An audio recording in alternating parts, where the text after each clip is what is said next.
नमस्कार, जोहार, मैं संजय और आप देख रहे हैं न्यूज झारखंड। चलिए जानते हैं सुबह से लेकर शाम तक की तमाम बड़ी खबरों को। जान से मारने की धमकी पर बोले शिक्षा मंत्री जगन्नाथ महतो, ना डरे हैं ना डरेंगे।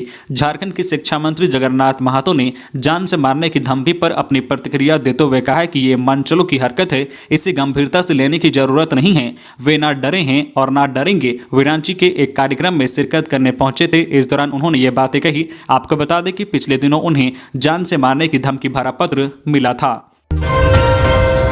सीएम हेमंत सोरेन 29 दिसंबर को 50 मॉडल स्कूलों का करेंगे उद्घाटन। शिक्षा मंत्री जगन्नाथ महतो ने कहा है कि सीएम हेमंत सोरेन 29 दिसंबर को झारखंड के 50 मॉडल स्कूलों का उद्घाटन करेंगे। रांची में सेवा द चिल्ड्रन के कार्यक्रम में श्री महतो ने गुलमोहर परियोजना का लोकार्पण किया।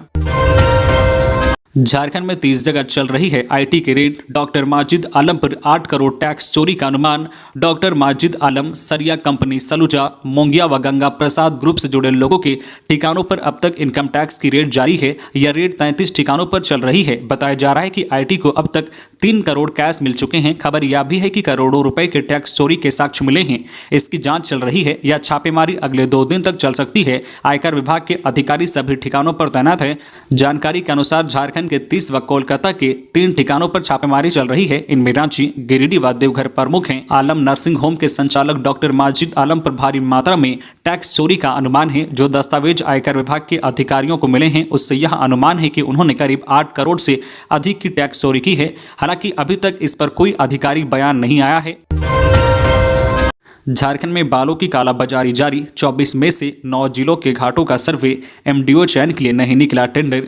झारखंड में 24 जिलों में केवल 9 जिलों के बालू घाटों का ही डिस्ट्रिक्ट सर्वे रिपोर्ट डीएसआर बन सका है। 15 जिलों में अभी भी डीएसआर बनाने की प्रक्रिया ही चल रही है। जब तक डीएसआर तैयार नहीं हो जाता तब तक बालू घाटों के माइंस डेवलपर ऑपरेटर एमडीओ के चयन के लिए टेंडर नहीं हो सकता। सूत्रों की माने तो अभी भी इस प्रक्रिया में 4 से 5 माह का समय लग सकता है। इधर वैध रूप से बालू घाटों का टेंडर न होने की वजह से पूरे राज्य में अवैध कारोबार जोरों पर है। वजह है कि झारखंड के 608 बालू घाटों में केवल 21 बालू घाट ही चालू हैं, जहां से वैध रूप से बालू का उठाव हो रहा है। झारखंड सरकार ने 16 अगस्त 2017 को Jharkhand state sand mining policy 2017 बनाया था। इसके तहत कैटेगरी 2 के सभी बालू घाटों का संचालन जेएसएमडीसी को ही करना है। हालांकि इसके बाद से ही टेंडर की प्रक्रिया चल रही है, पर कभी भी टेंडर पूरा नहीं हो सका है। कैटेगरी 2 में राज्य में 608 बालू घाट चिन्हित हैं।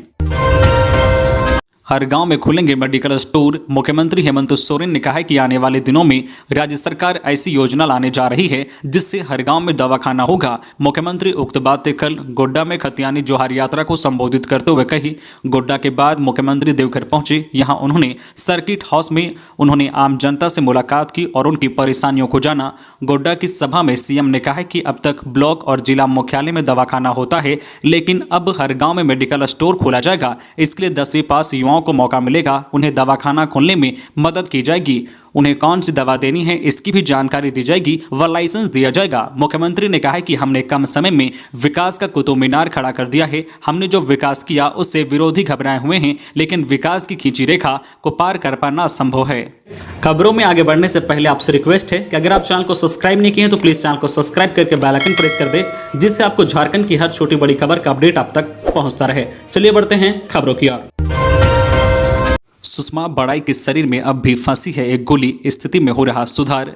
रिटायर्ड आईपीएस अधिकारी पीएस नटराजन पर यौन शोषण का आरोप लगाने के बाद चर्चा में आई सुषमा बड़ाई को मंगलवार को अपराधियों ने गोली मार दी थी।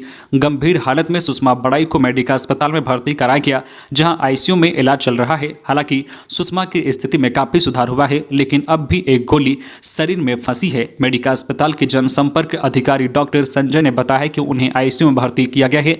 उन्होंने कहा है कि सुषमा बड़ाई के शरीर में एक गोली फंसी है। उसकी स्थिति जैसे ही सामान्य होगी वैसे ही गोली निकालने की प्रक्रिया शुरू की जाएगी। डॉक्टर संजय ने कहा कि पहले उन्हें वेंटिलेटर पर रखा गया था। 2 दिन तक वेंटिलेटर पर रखने के बाद आईसीयू में शिफ्ट किया गया है। बता दें कि सुषमा बड़ाई द्वारा कई लोगों पर यौन शोषण का आरोप लगाया गया है, जिसकी सुनवाई कोर्ट में चल रही है। सुषमा बड़ाई फिलहाल मेडिका अस्पताल में आईसीयू में है। वह कुछ भी बोलने की स्थिति में नहीं है। डॉक्टर ने कहा है कि जब तक होश में नहीं आ जाती है तब तक वह किसी से नहीं मिल सकती है। मुख्यमंत्री हेमंत सोरेन ने बाबाधाम में टेका मत्था, मांगी राज्य की खुशहाली की दुआ। खतियानी जोहार यात्रा के दौरान देवघर पहुंचे मुख्यमंत्री हेमंत सोरेन ने आज सुबह बाबा मंदिर में पहुंचकर महादेव भोलेनाथ की पूजा अर्चना की। इस दौरान मुख्यमंत्री ने कहा कि उन्होंने राज्य की जनता की खुशहाली के लिए आशीर्वाद मांगा है। बाबा मंदिर से पूजा करने के बाद मुख्यमंत्री परिषदन में रखी गई एक समीक्षा बैठक में शामिल होने चले गए। इस दौरान मुख्यमंत्री हेमंत सोरेन के साथ महागामा की कांग्रेस के विधायक दीपिका पांडे सिंह और राजमहल से सांसद विजय हांसदा भी मौजूद थे। सिमडेगा में खनन विभाग ने की छापेमारी, अवैध पत्थर लदा हाईवा जब्त। जिले में अवैध खनन और परिवहन के विरुद्ध खनन विभाग का छापेमारी अभियान जारी है। शुक्रवार को जिला खनन विभाग ने छापेमारी कर अवैध पत्थर लोडेड हाईवा को जब्त किया है। विभाग ने हाईवा को जब्त कर आगे की कार्रवाई के लिए थाना पुलिस के हवाले कर दिया है। जिला खनन विभाग की इस कार्रवाई से खनन माफियाओं में हड़कंप है। लापरवाही ने ले ली जान, टला नहीं खतरा। रेलवे ट्रैक पार कर नहीं सकी महिला, मौत। इसी रास्ते से आवाजाही करते हैं ग्रामीण। दांत के दर्द से परेशान महिला दवा लेने जा रही थी। उसी रास्ते में एक रेलवे ट्रैक पार करना था, लेकिन वह इसे पार कर नहीं सकी और ट्रेन की चपेट में आने से उसकी मौत हो गई। घटना हजारीबाग के कटकमसांडी रेलवे स्टेशन की है। इंजन की चपेट में आने से एक 60 वर्षीय वृद्ध महिला जो है मसोमात रोकने की मौत हो गई। शुक्रवार की सुबह लगभग 11 बजे यह घटना घटी है। झारखंड में तेज है नक्सल विरोधी अभियान। राष्ट्रीय एजेंसी NIA कर रही है मदद। नक्सलियों को मदद पहुंचाने वालों पर भी है नजर। झारखंड में नक्सल विरोधी अभियान तेज है। कई जिलों में सुरक्षा बल नक्सलियों के प्रमुख ठिकानों पर छापेमारी कर रहे हैं। नक्सल विरोधी अभियान में राज्य की मदद राष्ट्रीय एजेंसी भी कर रही है। झारखंड पुलिस के साथ राष्ट्रीय एजेंसी NIA भी सहयोग कर रही है। NIA ऐसे लोग की तलाश में है जो नक्सलियों की मदद पहुंचाने में हैं या नक्सली गतिविधियों में शामिल हैं। नक्सल प्रभावित सेरेंगदाग थाना क्षेत्र के सनई, गुड़नी, जपाल, हेसांग और आसपास के दर्जनों ग्रामीणों से थाने में पूछताछ की गई है। NIA की ओर से नोटिस के बाद यह पूछताछ की गई है। परवीन टोप्पो दक्षिणी छोटानागपुर परमंडल के आयुक्त बने। झारखंड सरकार ने गुरुवार को 18 IAS अफसरों का तबादला किया। अधिसूचना के मुताबिक परवीन टोप्पो को दक्षिणी छोटानागपुर का आयुक्त बनाया गया है। वहीं दिनेश कुमार यादव को रांची और ऋतुराज को कोडरमा का DDC बनाया गया है। समीरा S लोहरदगा की DDC बनाई गई है। रवि आनंद पलामू DDC बनाए गए हैं। वे अगले आदेश तक मेदिनीनगर के नगर आयुक्त भी रहेंगे। केंद्र सरकार की वजह से है झारखंड में बिजली की दिक्कत, हेमंत सोरेन। झारखंड में बिजली संकट जारी है। राज्य के भाजपा नेता इसके लिए हेमंत सरकार को जिम्मेदार ठहराते हैं। तो हेमंत सरकार केंद्र की भाजपा सरकार को मुख्यमंत्री हेमंत सोरेन कल गोड्डा में खतियानी यात्रा को संबोधित कर रहे थे। इस दौरान उन्होंने राज्य की बिजली संकट के बारे में मंच से भाषण दिया। उन्होंने कहा है कि राज्य में बिजली की किल्लत केंद्र की भाजपा सरकार की वजह से है। हमारे कुछ करोड़ रुपए बिजली का बकाया है, इसलिए हमें बिजली केंद्र की तरफ से नहीं दिया जा रहा है। आगे सीएम ने कहा है कि जो भाजपा शासित राज्य हैं उनके लाखों करोड़ों रुपए बिजली के बाकी हैं, इसके बावजूद भी उन्हें निर्बाध बिजली आपूर्ति कराई जा रही है। हमने विकास का कुतुब मीनार खड़ा कर दिया है, इसलिए भाजपा के लोग घबराए हुए हैं। हमने जो राज्य के लिए कर दिया है वह भाजपा अगले कई जन्मों तक सोच नहीं सकती है। केंद्र सरकार हमेशा ही झारखंड के साथ सौतेला व्यवहार अपनाती है। हमें समय पर राशन भी नहीं दिया जाता है। रफ्तार का कहर, अनियंत्रित टेलर की चपेट में आने से साइकिल सवार व्यक्ति की मौत। घटना के बाद टेलर चालक अरेस्ट। बड़ी खबर बोकारो से, जहां जैना मोड़ फुसरो मार्ग पर बोकारो नगर जो है तुपकाडी पुल के पास देर रात तेज रफ्तार टेलर ने साइकिल सवार युवक को अपनी चपेट में ले लिया। हादसे में युवक की मौके पर ही मौत हो गई। युवक साइकिल से मानगो की ओर अपने घर लौट रहा था। मौके पर पहुंची पुलिस ने टेलर को टाट बालीडी टोल प्लाजा के पास से पकड़कर नशे में धुत चालक को गिरफ्तार कर थाना ले आई। बताया जाता है कि इससे पूर्व टेलर ने ततरी टोल प्लाजा के पास नकुल नामक व्यक्ति की गौशाला को धक्का मार दिया था। गौशाला तोड़ने के बाद भागने के क्रम में उसने साइकिल सवार युवक संदीप वर्णवाल को रौंदा।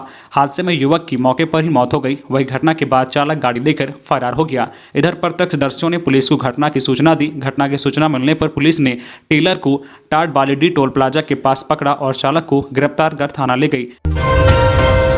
कोर्ट का फैसला आने तक ईडी अफसरों को न करे तलब। बड़हरवा केस की जांच से जुड़े मामले में सरकार की ओर से ईडी को पत्र भेजा गया है। इसमें कहा गया है कि इस मामले में तब तक पुलिस अफसरों को समन कर ईडी दफ्तर ना बुलाया जाए जब तक सुप्रीम कोर्ट से फैसला नहीं आता। इस केस में ईडी पुलिस अफसरों को नोटिस भेज रही है। इस संदर्भ में अपर गृह सचिव राजू अरुण एक्का ने कल पुलिस मुख्यालय के मार्फत ईडी को पत्र भेजा। तो ये थी आज की झारखंड की टॉप बड़ी खबरें। इसी तरह झारखंड की हर छोटी बड़ी खबर देखने के लिए आप हमारे चैनल न्यूज झारखंड चैनल को सब्सक्राइब करके बेल आइकन प्रेस कर दीजिए, जिससे आपको झारखंड की हर छोटी बड़ी खबर का अपडेट आप तक पहुंचता रहे। तो आज के लिए बस इतना ही, हमें दीजिए इजाजत, फिर मिलते हैं नेक्स्ट न्यूज में।